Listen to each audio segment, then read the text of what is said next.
Oh, it's fine. I mean, Lydia Davis is, like, obviously really smart and, like, has lots of great observations. Do you want me to take it back from you? No, I just... That story is a lot like something else I read recently. Well, she also wrote it in 1982 or something.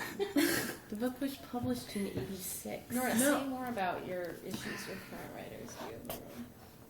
Alex Shepard got on my ass about this over a year ago, and ever since I've just not been able to trust my own relations of books. Yeah. I don't even know what you're saying, though. Describe the ground on which we're treading. The ground on which we're treading is like, there's a lot of narratives out there about the way life is. And like, when you write a story, you put out a narrative about the way life is. Mm-hmm. And to a certain extent, when you write a story, what you're doing is saying like, hey, here's a narrative that I've experienced, and so I'm going to write about it. And your readership is possibly going to like, read that narrative and be like, damn, dude, you got that narrative spot on. And I really appreciate that. But another thing that can happen is that people could read your narrative, and then they might just think that that's the way that life is. And I've just started to really like have a problem recently with books that support a narrative that I think it would really suck if people thought that's how life is. Yeah. And like this story that I just read by Lydia Davis is like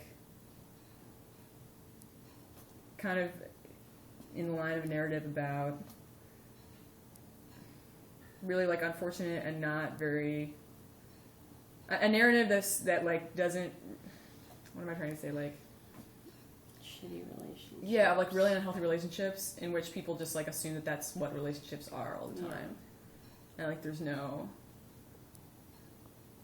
other way. Like that's how men are, and that's how women are, and that's like how life is, and like the point is just to convince people to kind of like stay with you and love you, and really like there's no love happening ever in any of these situations.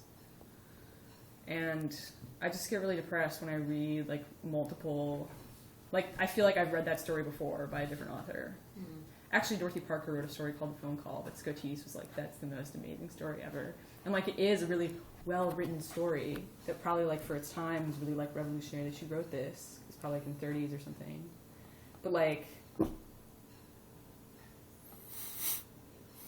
it's kind of it's a very similar story.